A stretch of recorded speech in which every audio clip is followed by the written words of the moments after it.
A lot of times somebody was treated horribly, and they went through a lot of shit, and then they were going to fight against it, and they end up making a group, and it turns out to be all hell because they don't see the world as clearly as they should, and they have this weird view. But man, it's just a crazy history, and I think that the future is actually a lot cultier than we think it is. We like to think of the past as this culty time, and the future is going to be bright, and I do think the future's bright, but I think there's a lot of cults coming. It probably is, and that's what the Bible says in the New Testament, you know. Everybody's going to be saying, oh, there's Jesus, and there's Jesus, and there's Jesus. Don't fall for it. What do you think about different religious communities, like Christian, that are just Christian? They're not Mormons or anything like that. There's all these different Christian communities, but a lot of them are just going along with everything in the world. They, like Mormons, they stick to a more of a core way. And a lot of these Christians are just doing their thing. It's confusing. It's who's the boss over there? No, I guess there shouldn't be a boss, right? There shouldn't be a boss. I guess Jesus is, but what I mean is, it's kind of like there's so many different ways to see Christianity, and they don't agree with each other. And sometimes I wonder if Christianity is just another really good scheme for, you know, just like Mormonism, but we're way farther down the chain. And it's been 2,000 years, and there's no boss especially, and it's just a good scheme at the time that's managed to make it all the way to here. Genius in some sense, but why shouldn't I see it just like a watered down cult, essentially, where it started out really strong, like maybe something like Mormonism, and now we get to where we are today? I think that's how Catholicism was. It started out as, and it's weird because Roman Catholicism, Romans were the ones in charge of the Jews, and so when Jesus comes and he creates this stuff, this religion or this way of living, then the Romans have their own thing. And so they kind of like combine them and smush them together, and then it becomes this mixture of Jesus stuff and pagan idolatry or whatever you might want to call it, and it turns into Catholicism, and it was a way to control the people. It's like, in fact, I think that what is the guy's name, Constantine? he like made it the law, you have to believe this religion, because that would unite all of his kingdom, his empire. It would basically make so that each of these little chunks aren't fighting with each other. So he says, okay, everybody's Christian now. But Christian isn't. That's wild. Christian isn't actually what Jesus taught. It was actually the combination mushed together. So, one of the weird things about Catholicism is their buildings and a lot of their architecture is so beautiful, and their drawings, man, those are some beautiful drawings, and their ideas, even some of their ideas are really beautiful. And it does make you turn your head when you see all that. It's like,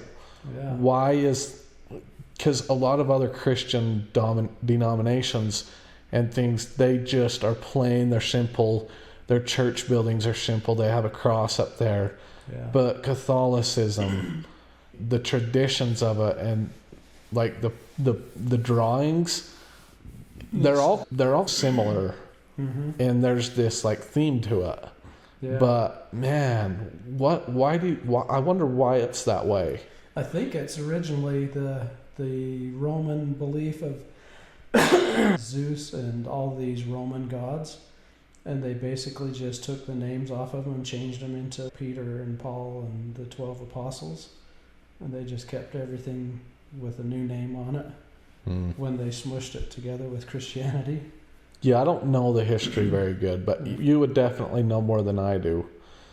But it's just, that's one of the reasons why I look at Christianity and I just think it's great and there's a lot of good teachings, but so is there in a lot of other places. And why? Because a lot of people think of Jesus Christ and they say, how dare you question him?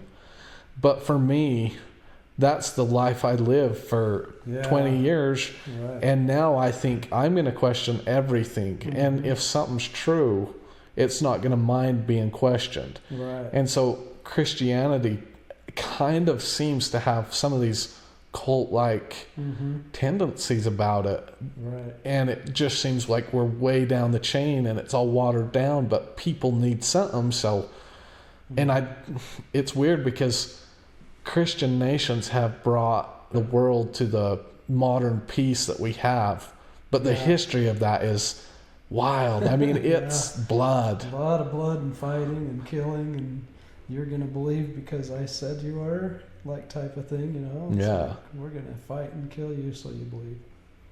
Yeah, and in that sense, it's like maybe we are just a bunch of monkeys that are getting pretty smart. And I think it's more of a lot of it that we are sheep and we want to have someone to follow. Yeah. I don't know if you've ever herded sheep on your farm or anything. Yeah, I have. But you notice how they always like to stay together. Right. They always love to huddle. Yeah. If you try and push them and they go around in a circle. Yeah. If you put something in there to lead them, then they'll just follow you wherever you go. Yeah, the term sheep. We're sheep. Yeah, we are sheep. Most people are sheep, and it's astonishing the lack of ability people have to truly think for themselves. And one of the things that I've been thinking about is even a really independent thinker sometimes has a real struggle thinking for themselves because in their independent think group, they like to fit in, and they saying something that's entirely out of line with that group is hard. It is. That was the hardest thing for me, is because I want to have my family. I want to be friends with them. I want to associate and do all this stuff. But when I'm like, wait a minute, when he beat up his daughter, that's not right. You know? Yeah. I speak up. It's, then everyone, you're one of those people. You're questioning. Yeah, but wait a minute. It's not right. Yeah, you can't think for yourself. You can't ask questions. That's the single biggest red flag in any place. Right. If you can't ask questions, you're headed towards hell, man. Oh, yeah. And the funny thing is, in the Bible, it says, I think it's Isaiah, it says, come to me and ask me, reason with me, and I will show you my reasoning. I'll explain things to you. Yeah. God literally says, come and talk to me, question me, bring all these things up. And that's how he wants it, but we are always taught, oh no, you can't question God. Yeah, another reason why I've been skeptical of Christianity is if you go look at these young men and young women that are in Christianity, and I guess I just say young because I haven't done too much with the older ones. Yeah.